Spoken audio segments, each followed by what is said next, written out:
Bien, je vous propose de démarrer la séance du conseil municipal. J'excuse d'emblée Sylvain André et l'ex-co Cédric, parce que Armand n'a pas donné de fil, donc il va peut-être nous rejoindre, il a un peu de retard.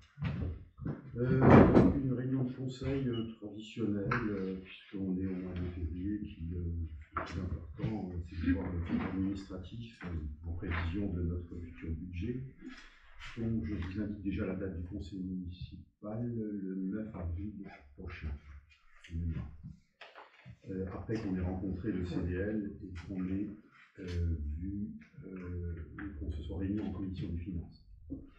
Donc, l'ordre du jour, vous l'avez sous les yeux, je le rappelle, le point numéro 1, le procès verbal de la dernière séance, le compte de gestion 2024 qui sera finalement associé au compte administratif, mais voté à part.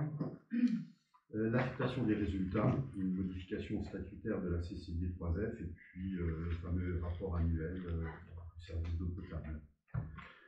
Je vous propose d'emblée de passer au procès verbal de la précédente séance. Qui, pendant le temps que vous le signez, me permet de vous donner quelques informations, notamment concernant notre pôle médical.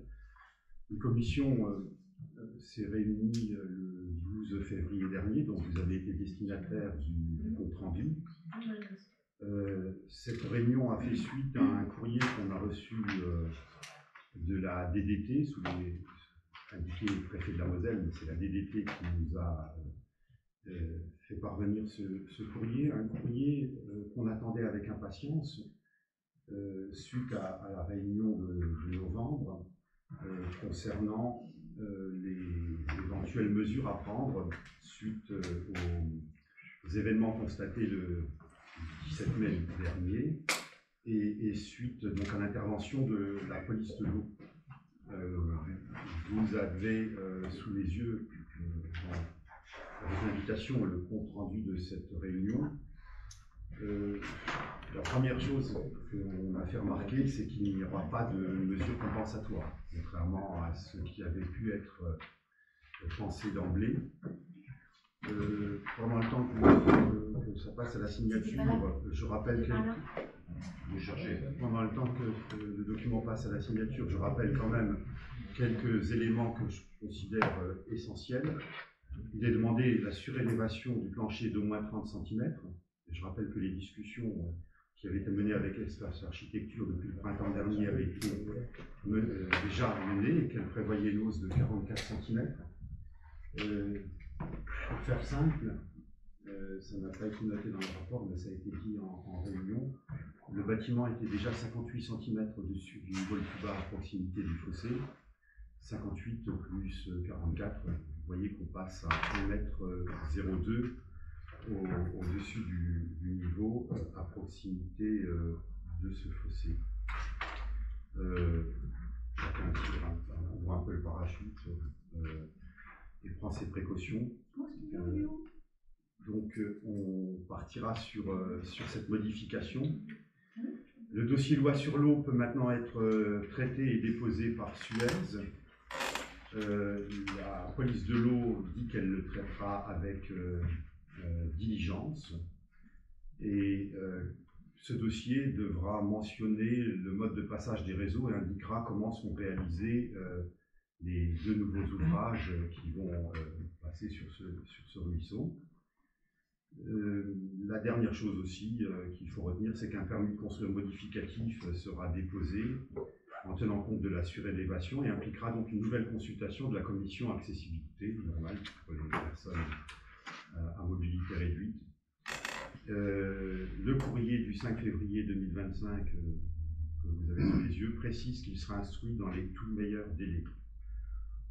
Comment dire, les vents contraires semblent s'être arrêtés de souffler.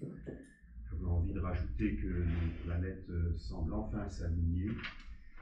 Le projet suit son cours. À l'heure actuelle, pour information, notre architecte est en train de lancer l'appel d'offres. Donc il est en train de constituer, on va dire, le dossier permettant cette consultation.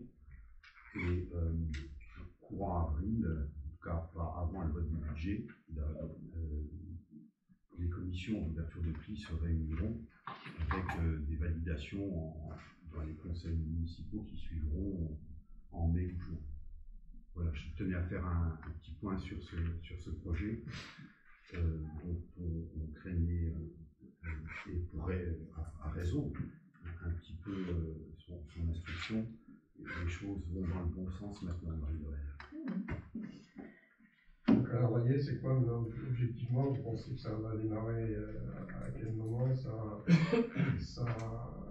Les différentes étapes, j'imagine, encore à passer. Il y a un certain nombre d'étapes à passer. Alors déjà, les conclusions de la police de l'eau, on voit que ça se passera dans de bonnes conditions. Le permis de construire, on sait alors c'est pas un permis de construire, c'est un modificatif. En fait, on a déjà un permis de construire qui a été attribué au mois de juillet l'année dernière et qui permettront déjà de réaliser un certain nombre de travaux. Ce qui était certain, c'est qu'il fallait attendre le retour de cette procédure pour lancer l'appel d'offres. En clair, l'appel d'offres, comme je le disais, s'il n'est pas infructueux, je pense que fin avril, début mai, on peut valider le choix des entreprises. S'il est infructueux, c'est-à-dire que si un lot ne voit pas d'attributaire parce qu'il n'y a pas suffisamment de réponses ou parce qu'il ne correspond pas aux critères souhaités, on relance la procédure pour 3 semaines. On va dire que dans le pire des cas, si on raisonne comme ça, à la mi-juin, les entreprises devraient se voir être attribuées du marché. Et par voie de conséquence, dans les semaines qui suivront, le marché, les travaux pourront démarrer. Je dirais que dans le pire des cas, c'est qu'un avis personnel, le chantier pourrait démarrer début septembre. Dans le pire des cas, étant entendu qu'en été, souvent les entreprises sont en congé et que démarrer quelques jours alors qu'il n'y a pas de suite, autant le faire dans le pire des cas en septembre. Voilà. On attend avec impatience l'attribution des entreprises pour solliciter la dernière aide officiellement, celle du FEDER, puisque le FEDER c'est une aide européenne, elle nécessite obligatoirement que les lots aient été attribués. On a également peut-être une bonne nouvelle qui n'est pas validée en Comcom, mais il y a des chances qu'une aide nous soit attribuée. On en dira plus lors du vote. Je crois que le Conseil communautaire se réunit le 18 mars. Donc à partir du 19, on aura davantage d'informations plus précises que celles qu'on a aujourd'hui. Mais on peut considérer qu'une belle somme devrait nous être attribuée. Et que donc on se rapproche de plus en plus des 80% de subventions sur le projet en question. Étant entendu que certaines administrations subventionnent le terrain, d'autres pas, que d'autres subventionnent le maître d'œuvre, d'autres pas, et qu'on arrivera à faire le point avec cette variable d'ajustement qui est la communauté de communes. On se rapprochera des 80%. Bon, ensuite, on va être tributaire des conditions météo. Enfin, je pense que le clou et le couvert peut être fait assez rapidement. Je vous rappelle que le bâtiment est construit sur radier, et que donc, avec de mémoire une ossature bourbe par-dessus. Donc, voilà, on va dire en septembre. Au plus tard, le démarrage. Restera encore à envisager la viabilisation du terrain. Quand je dis viabilisation, c'est amener les réseaux d'eau, d'assainissement, d'électricité. Il est hors de question de le faire pendant le temps scolaire. On a la fête début août. Si on n'arrive pas à le faire début août, on pourra le faire, l'envisager pendant les vacances de la Toussaint. Ce qui n'empêche pas le démarrage du chantier. Voilà les tout derniers éléments d'information qui nécessitaient, quelques jours après l'avoir reçu, ce courrier, une réunion de la commission pôle médical, de façon à ce que tout le monde soit bien informé sur l'évolution de ce projet.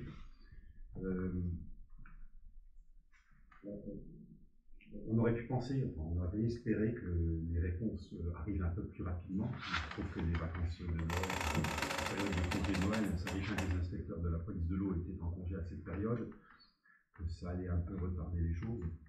Lorsqu'on a préparé les restes à réaliser, Carole vous en parlera tout à l'heure, espérant que ça ait pu aller un peu plus vite, on avait déjà envisagé dans les restes à réaliser l'acquisition du terrain.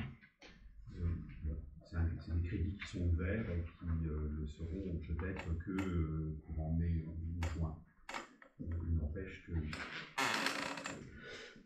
voilà. Un autre argument qui fait que je pense plutôt septembre, c'est que l'acquisition du terrain est, moi le sais, une promesse d'achat et de vente a été réalisée chez notaire et que c'était conditionné par l'ensemble des documents administratifs. Donc l'acquisition officielle ne se fera qu'après l'obtention du permis définitif, du permis modificatif définitif. Voilà les éléments d'information. Il y a d'autres questions sur oui, dans le compte rendu, mais je ne sais plus, dans cette mémoire, il est marqué, j'ai pu les termes. Oui, je l'ai sous les yeux, on va le reprendre. Il disait ces conclusions, ou un autre terme, on va dire que j'ai ça en tête, ne tiennent pas compte de la crue exceptionnelle de 2024. Oui. Donc, alors, le bureau, selon les termes de cette conclusion, c'est qu'il semblerait que les conclusions du bureau d'études aient mené à 13 ou 14 cm en dessous de la réalité qui a été mesurée le long du mur de l'école.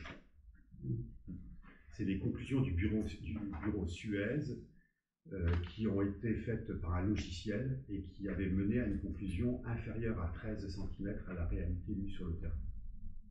Je ne comprends pas. Ce sont des modélisations informatiques qui ont justifié. Pourquoi ils disent qu'ils n'ont pas tenu compte de la crue exceptionnelle de 2024 Si, justement, ils en ont tenu compte, puisqu'ils ont demandé à ce qu'on soit 30 cm au-dessus. À l'arrière de l'école, justement, un levé a été effectué à la cote Intel, soit 13 cm au-dessus de la cote modélisée par Suez. Et donc, Suez a modélisé un système qui était 13 cm au-dessous de la cote réelle. Et donc, les conclusions de Suez n'ont pas été, selon eux, conformes à la réalité du jour en question. Et sur une histoire de 13 cm. Alors les 13 cm, comme l'a dit la police de l'eau, ça peut se justifier aussi parce qu'ils ont pris des mesures sur le petit mur en arrondi à l'arrière de l'école. Ça a pu se justifier par une remontée par capillarité aussi sur le crépi lui-même. Donc il y avait une histoire de 13 cm d'écart. Toujours est-il qu'ils ont demandé 30 cm au-dessus de ce qui s'est produit, de ce qui a été mesuré, et que l'architecte avait déjà prévu 44. On ne va pas faire les modifications sur le 44, on est dans le minimum demandé. Au-dessus du minimum au-dessus. En fait, le long du fossé, on sera à 1,02 m au-dessus du niveau du terrain naturel actuel. Voilà. Ouais, c'est la modélisation, c'est ça qui dit. Oui, la modélisation, elle était... On n'a pas intégré l'événement de crue du week-end de la pente crue des événements. La modélisation les a conduits à 13 cm en dessous de ce qui a été mesuré. Ouais, c'est pas faire la phrase. Bon, 1,02 m au-dessus. Avec le minimum imposé et en le dépassant, on est deux. Voilà, en tout cas, les conclusions qui aujourd'hui sont validées par la police de l'eau qui a mené un certain travail, pour ne pas dire un travail certain sur le sujet en question. L'étape suivante, je vais céder la parole à Carole, qui va vous présenter le compte de gestion 2024, le compte administratif, et puis les 3 points en question, en précisant que cette fois-ci, et pour répondre à des demandes, on a effectué un travail assez de longue haleine, qui consistait à tenter de faire ressortir les années précédentes sur le document en question, permettant d'avoir une bonne lisibilité comme souhaité, avec cet inconvénient, c'est qu'on a subi l'année dernière le passage de la M14 à la M57, et que donc des affectations ont pu être faites d'une façon donnée, et qu'elles seront réajustées, qu'elles ont été réajustées au CA, qu'elles le seront encore au BP. Donc il y a un certain nombre de lignes, mais dans la globalité, ça correspond rigoureusement à ce qui s'est passé. Mais c'est nous, notre logiciel ne nous n'a pas permis de le faire, donc c'est nous qui avons, entre guillemets, manuellement tenté de faire ce travail pour aussi mieux appréhender les choses. Voilà. Je te cède la parole. Merci. Donc j'allais redire la même chose, donc c'est très bien. Au mois de février, tous les ans, effectivement, on se retrouve pour présenter le compte administratif. Donc nous avons travaillé le sujet lors de la commission des finances que nous avons eu donc, le 13 février dernier. Vous en avez eu donc le récapitulatif joint à la convocation. Juste pour rappel, donc, effectivement, nous sommes passés en 2024 à la nomenclature M57, d'où ce dont on parlait à l'instant, des différences qui vont pouvoir se lire sur les différents comptes. Le passage à la nomenclature M57, là je parle surtout à Stéphane qui n'était pas avant, c'est pour rapprocher un petit peu la comptabilité à la comptabilité des entreprises, pour qu'il y ait un petit peu plus, ceux qui travaillent dans des entreprises ont peut-être un petit peu plus de lisibilité sur la comptabilité. Pour conséquent, pour cette année, et puis uniquement cette année, on n'aura pas du tout le même souci les années à venir, donc il y a eu quelques incohérences sur les comptes. Il y a des déplacements d'affectation entre les différents comptes. Effectivement, il y a d'autres parties de l'affinage de comptes, c'est-à-dire que certaines imputations dans des comptes 751, par exemple, va se retrouver sur la 751.1, mais dans la globalité, on retrouve les montants, quand on dézoome, on retrouve les montants, donc il n'y a pas d'erreur en fait, hein, il y a simplement des positionnements dans diverses cases.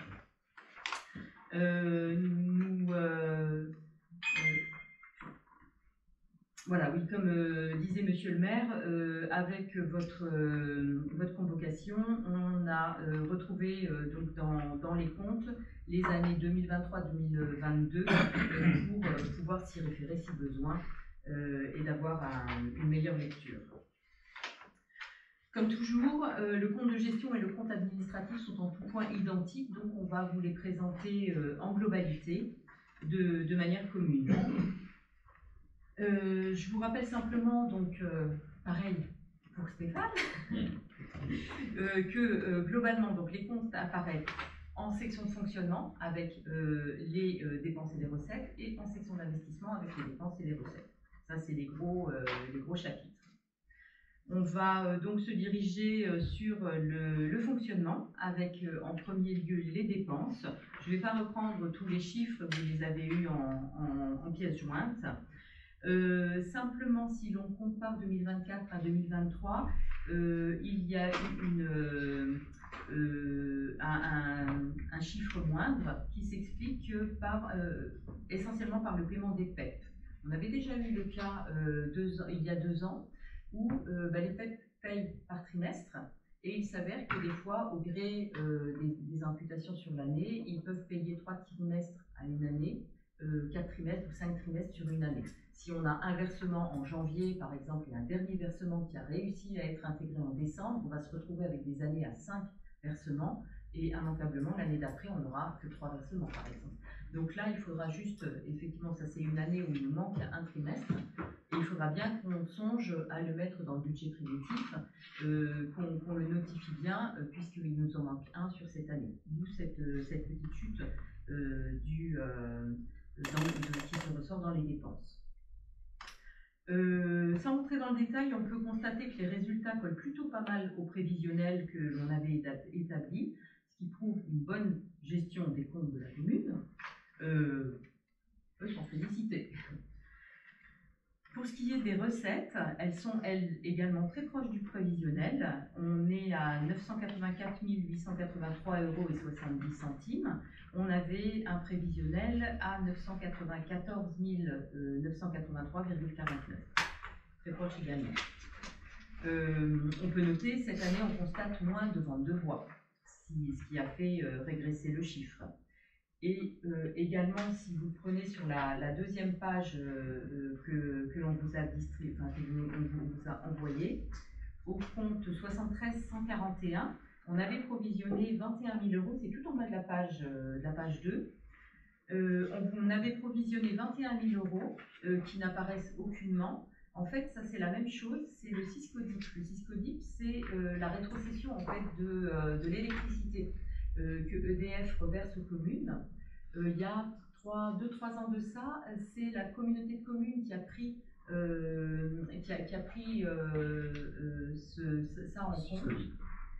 C'est-à-dire que le Siscodip EDF, au lieu de reverser, rétrocéder 5%, il me semble que c'est à chaque commune, ils ont préféré interagir par la communauté de communes, c'est beaucoup plus simple pour eux, et la communauté de communes redistribue.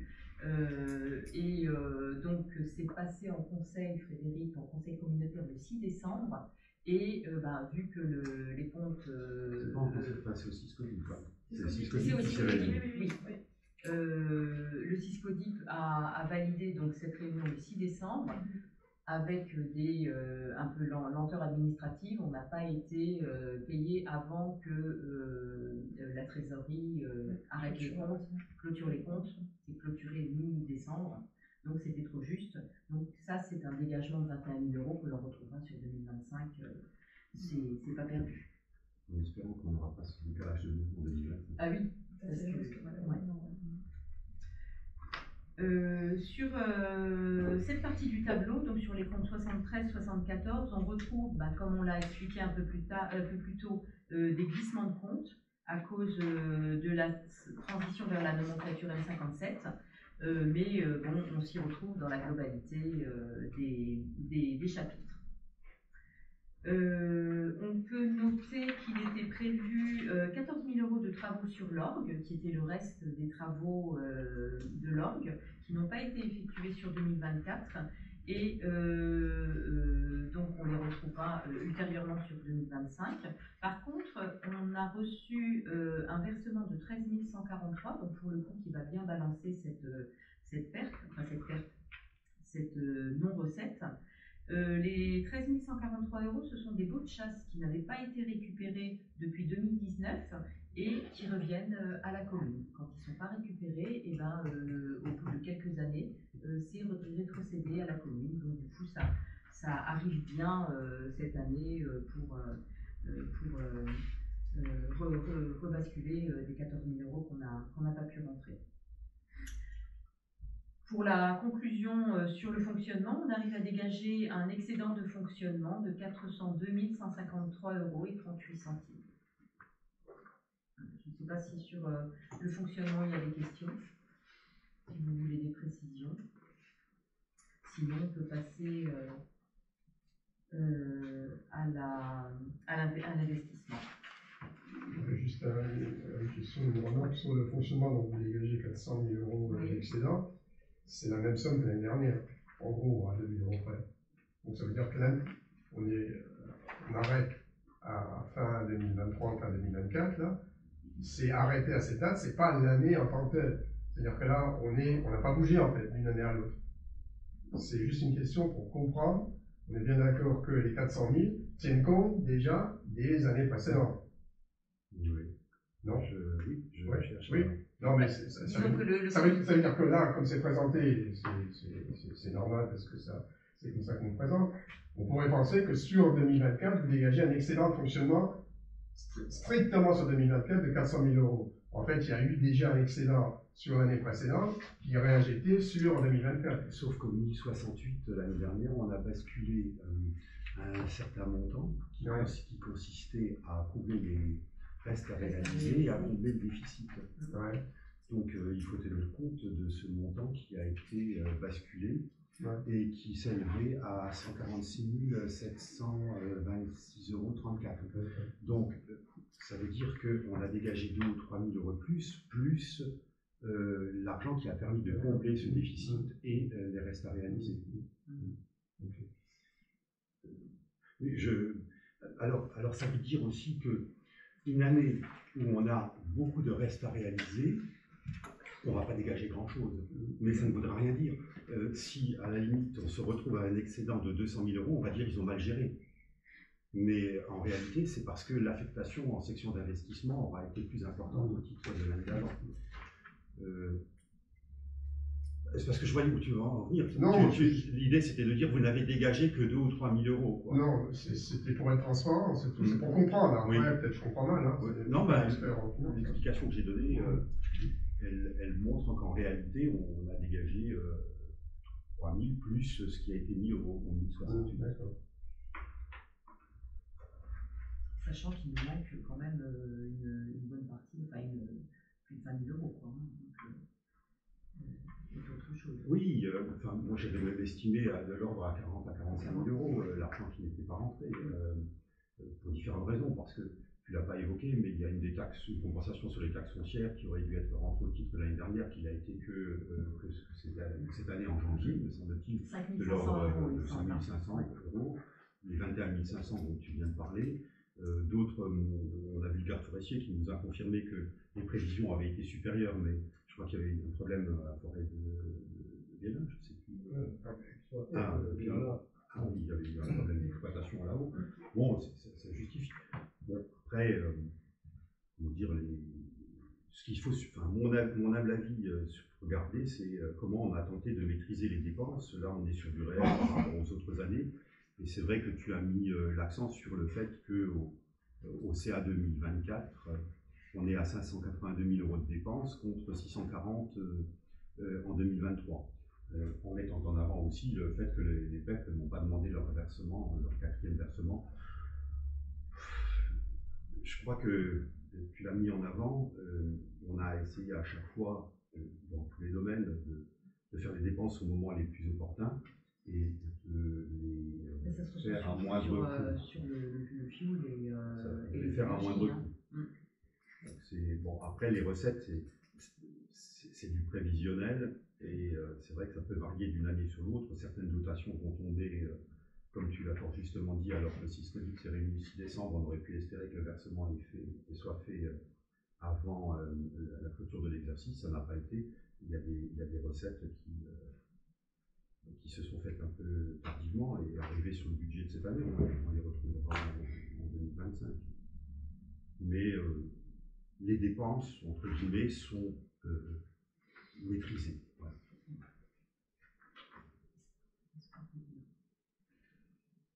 Si on peut passer à l'investissement, s'il n'y a pas d'autres questions. Donc on notera effectivement que tous les gros investissements prévus n'ont pas été réalisés cette année. Évidemment, je veux parler de l'achat du terrain pour, pareil, la réalisation de la maison de santé et également de la forêt. La forêt, donc avec les intempéries qu'on a eues tout au long de l'année, effectivement, il y a pas mal de replantations, de travaux de replantation qui n'ont pas pu être entrepris et donc qui vont l'être très prochainement, qui sont même en cours, d'après M. Rédarès.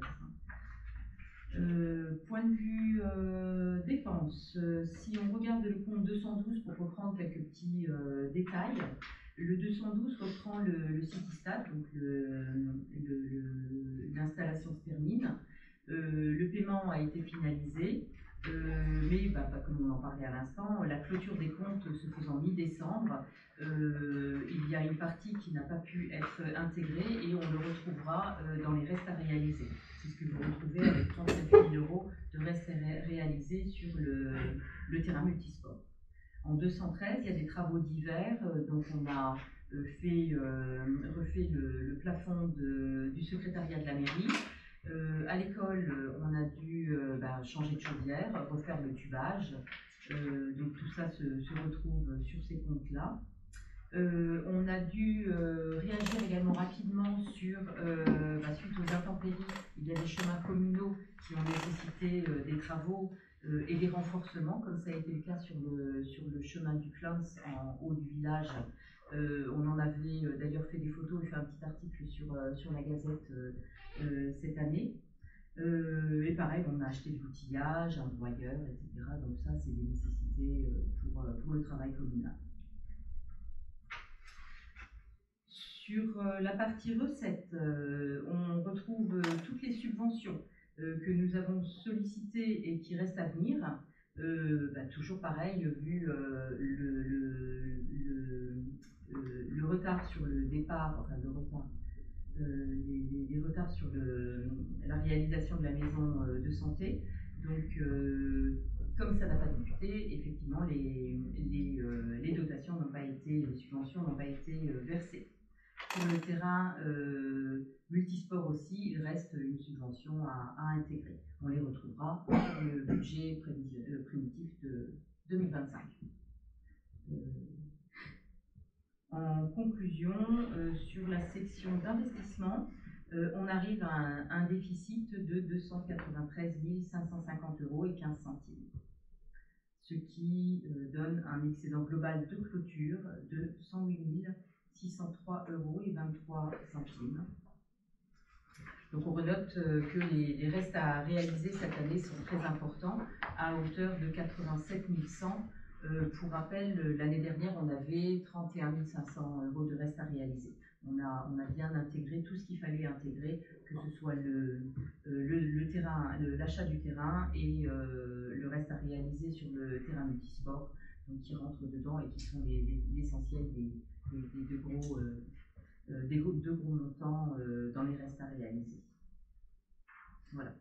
D'autant plus que les restes à réaliser en fait vont nous permettre de tenir les dépenses jusqu'au vote du budget 2025, d'où l'importance d'avoir un montant assez important pour pouvoir assurer les dépenses.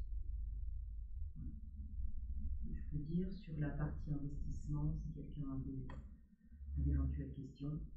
Une question sur les emprunts et grandes dépenses, 90 500 € d'emprunts. Oui. C'est les remboursements, j'imagine, Oui. affectés sur 2024. Oui. Du capital uniquement, et les intérêts, on les Capital retrouve. remboursé. Et les intérêts, c'est ailleurs ou c'est dedans ou... C'est dans le fonctionnement, d'accord. Est-ce que vous avez, pas forcément aujourd'hui, je ne vous montre pas ça aujourd'hui, j'aimerais bien avoir les emprunts en cours, les échéances sur les années à venir. Il n'y a aucun problème. Lors de la commission des finances, on les représentera. On les présente d'ailleurs systématiquement tous les ans. De mémoire, il devait rester au 31 décembre quelque chose comme 250 000 € environ. 259, il me semble, de mémoire aussi. Au total. Sachant que on rembourse 90 000 € par an. La dernière échéance, de mémoire encore, elle doit être pour juillet 2027. Mais le tableau en question est systématiquement annexé au compte, au budget, et il sera remontré lors du prochain budget.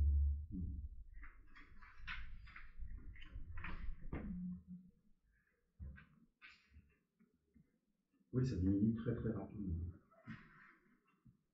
Ce qui, pour une commune comme la nôtre, est relativement faible, si on se considère dans notre stratégie graphique.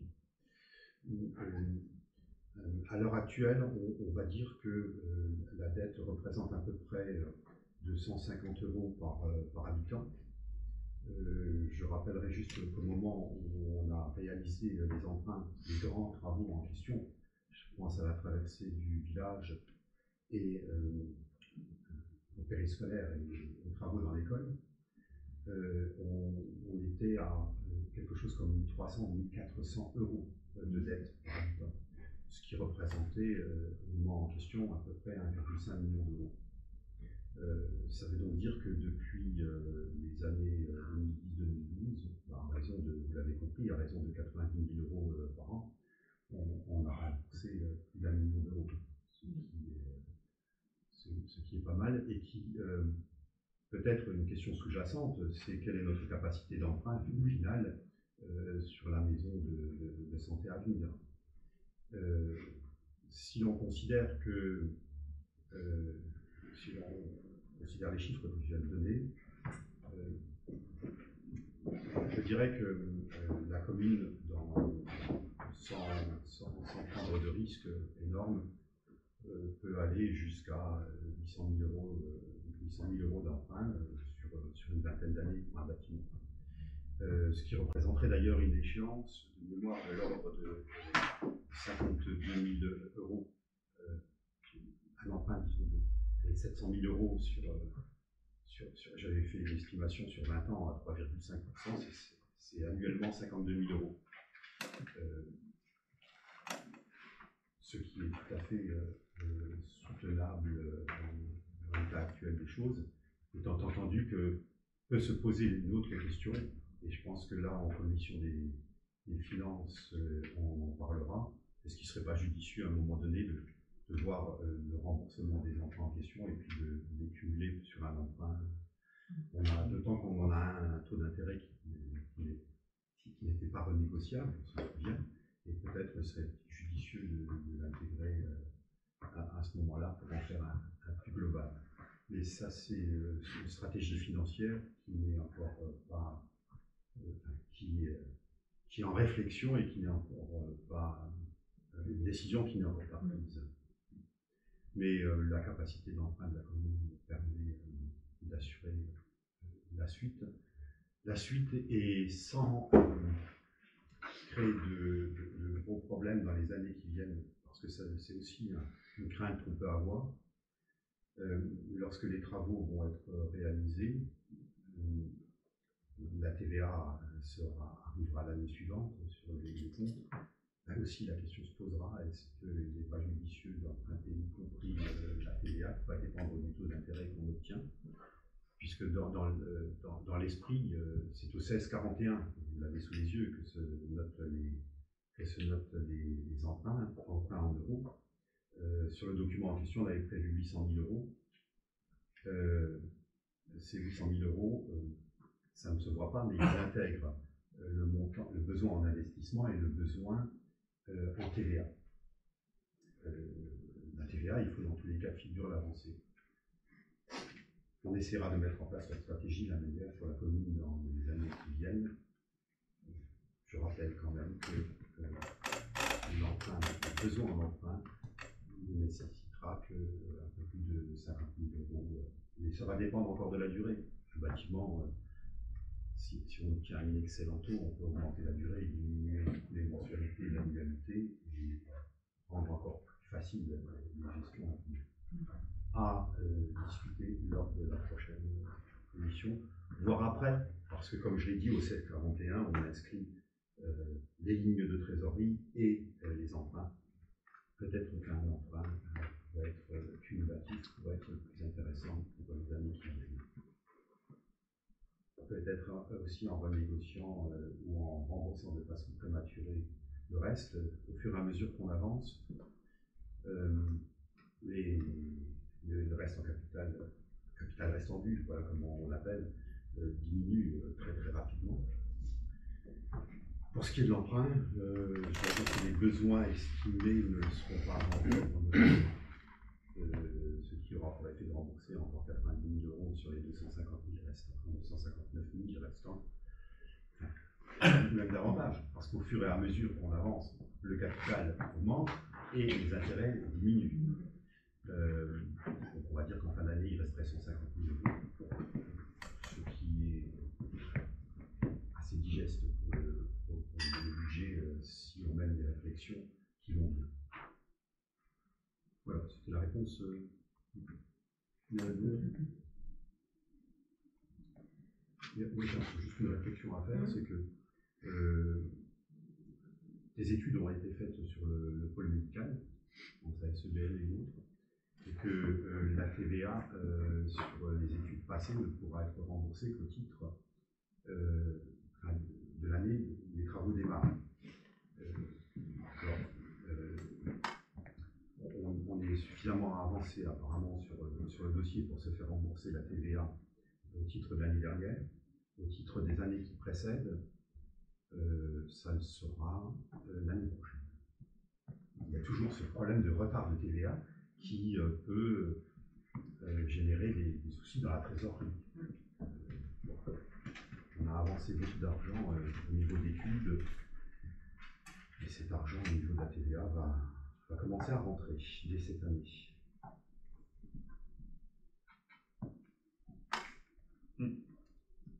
Voilà, donc on peut passer directement à la validation du compte de gestion. Je vous propose de donner quitus au trésorier municipal pour le compte de gestion de l'exercice 2024. Qui est contre? Qui s'abstient? Merci, donc validé à l'unanimité.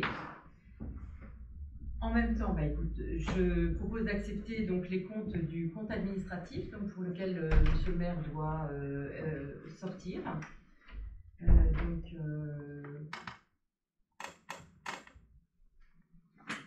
Nous allons donc voter pour le compte administratif 2024 qui a été dressé donc, par M. Christian Schwartz, maire de Freischhoff. Pour rappel, nous notons pour la section de fonctionnement, nous avions en dépenses 582 730 € et 32 centimes. Pour ce qui est des recettes, 984 883,70 €.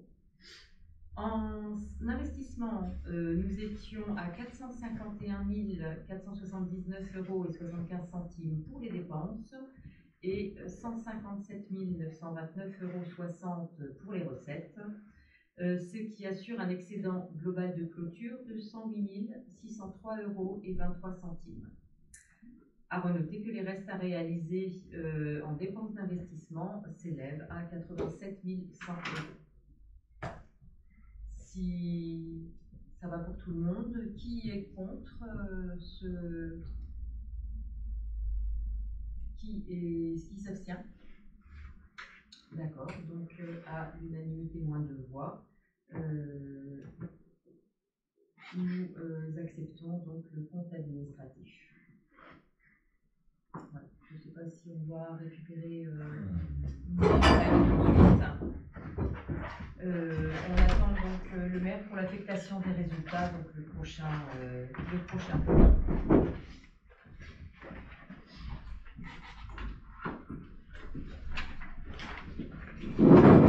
Voilà, on passe directement donc à l'affectation des résultats de l'exercice 2024. J'imagine que le compte administratif a été validé. Voilà, tout à fait. Ok, merci.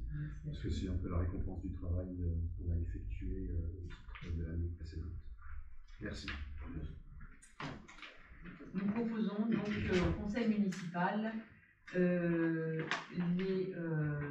d'affecter la somme de 380 650,15 € à la section d'investissement, chapitre 1068, afin d'apurer le déficit et de couvrir les restes à réaliser pour un montant de 87 100 €.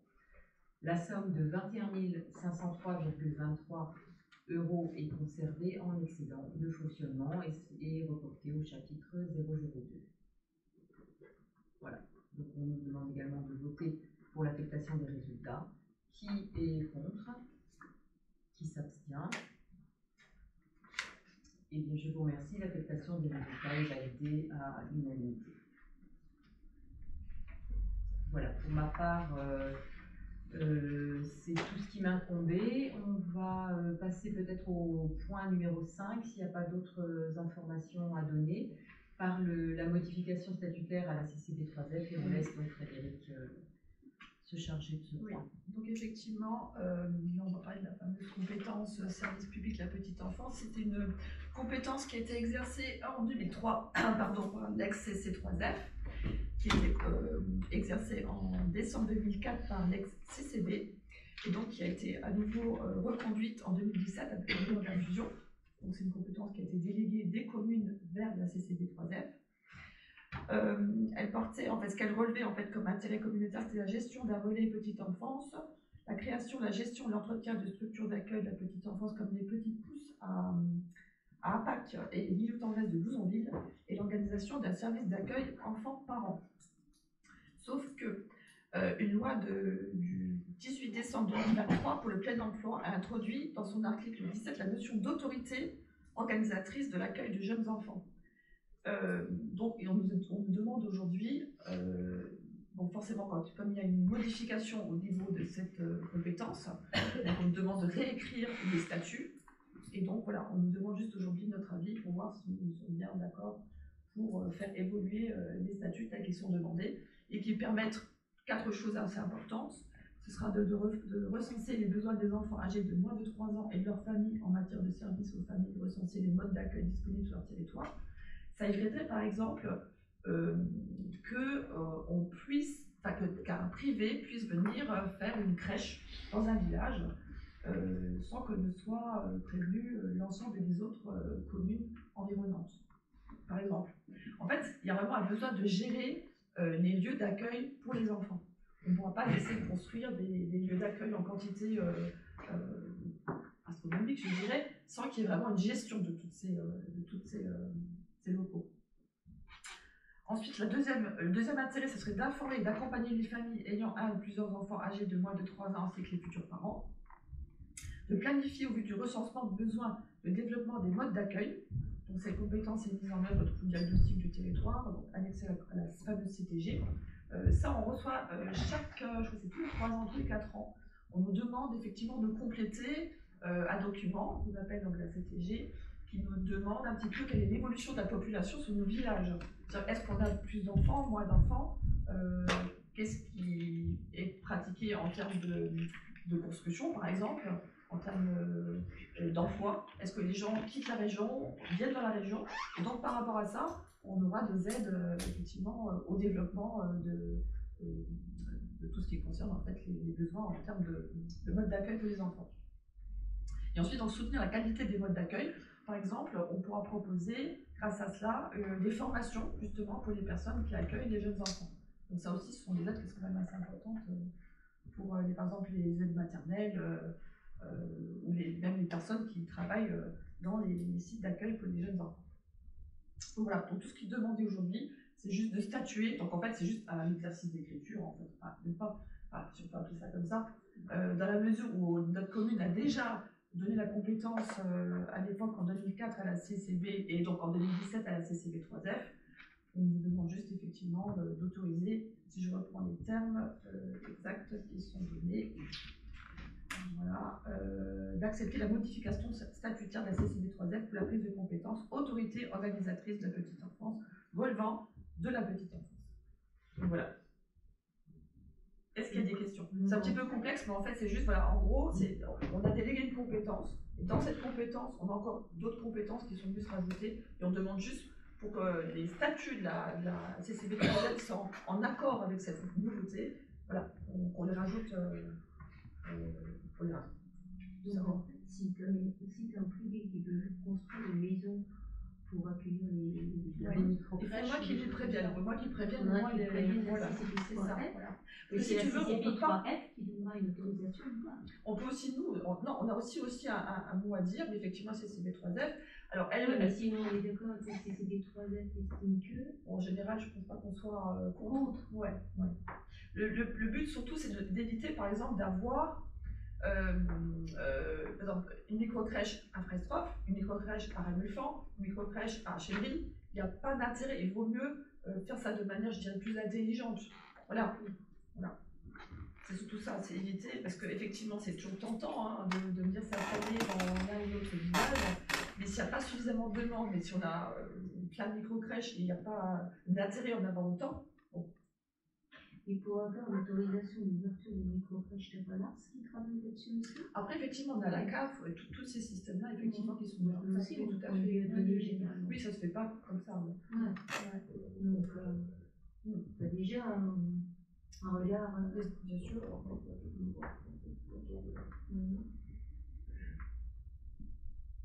Voilà. Alors, en fait, ça changera strictement rien pour vous. C'est juste, voilà, il faut l'indiquer dans les statuts, en fait.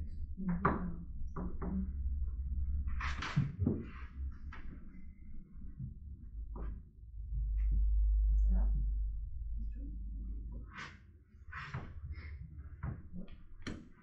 Donc, après, je vous demande effectivement d'accepter la modification statutaire de la CCB 3F, la prise de compétence autorité organisatrice de la petite enfance. relevant de la petite enfance, et donc d'approuver les statuts de la CSP3F tels que joints à la présente délibération. Non. Est-ce que des gens s'opposent, s'abstiennent? Bien, le point suivant, c'est le rapport. Donc, il nous est demandé de porter à votre connaissance ce rapport en question. Il ne nous est pas demandé de l'approuver, je ne sais pas. Si de l'approuver, bon. Je sais qu'il y en a un qu'il faut approuver, et l'autre celui sur l'assainissement qui est présenté. Alors, je vais poser la question. Qu'il avait vu, qu'il le maîtrisait parfaitement, surtout le schéma technique qui se trouve ici. Avez-vous des remarques? Est-ce que quelqu'un s'oppose à ce rapport? S'abstient. Voilà, c'est tout. Ouais, des questions? Moi, j'ai juste une information, le terrain multisport verra c'est la réception de chantier a lieu lundi matin. Ouais. Ouais, c'est important de le préciser. Je crois que l'entreprise était fermée 2 semaines. On a terminé juste avant de partir et donc la réception se fait le matin. Lundi matin. Donc à partir de là, on pourra récupérer pareil, les fameuses subventions de 67 000 € qui vont plus être inscrites au budget.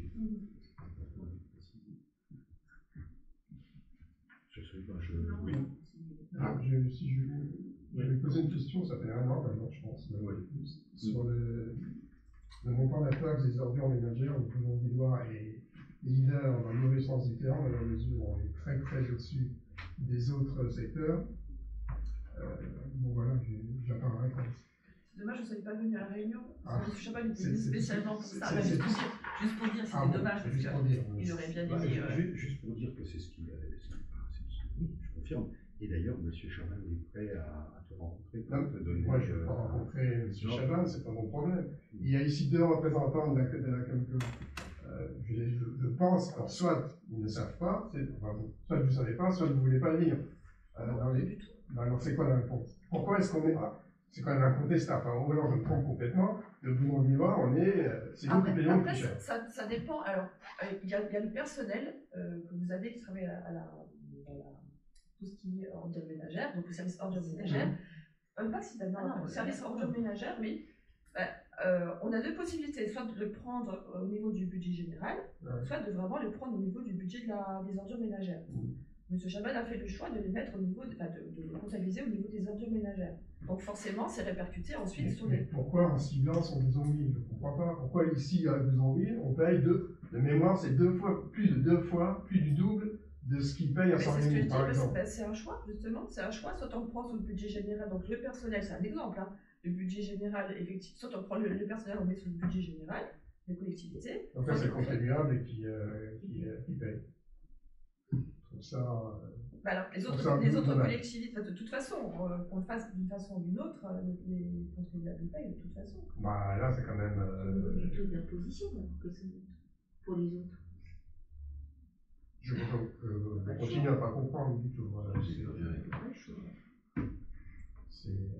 c'est plus du double de 100 000.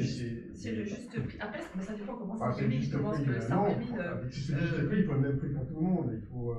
Je ne comprends pas pourquoi ici on est. Ça dépend ce qu'on met dedans. Parce que comme je vous ai dit, en plus, il y a aussi la déchetterie, les 2 déchetteries aussi, qui sont actuellement, elles sont en reconstruction, c'est pareil aussi, dans le budget. Et forcément, ça c'est pareil. C'est réparti effectivement sur le CIP. Ça dépend des choix des collectivités. Certains, effectivement, préfèrent, comme je vous ai dit, laisser tout ça à part et donner peut-être le sentiment que les gens payent moins cher, mais ce qui est pris d'un côté sera forcément aussi pris de l'autre côté. Oui, la CCB3F, c'est. Bon, je mets 100 000 de côté, effectivement, ça ne fait pas partie de CCB3F. Les CIRC, ils en font partie. CIRC, ils ne payent pas comme nous. Non, on a CIDEL long. C'est un autre système. Nous, on a CIDEL, eux ont CIDEL long. Ah oui, mais non, c'est un problème aussi.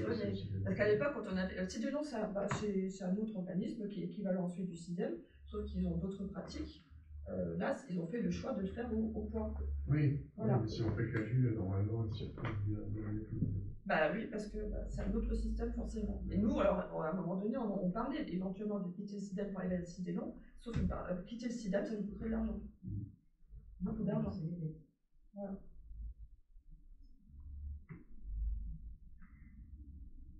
Ça, c'est du choix. Ouais, ok. Je te conseille de prendre rendez-vous avec monsieur. Bon, c'est un petit sourire. En clin d'œil. Bon, je peux l'arrêter. Ah oui, oui. Ouais. Pas d'autres questions. Écoutez, bonne soirée, tout simplement. Et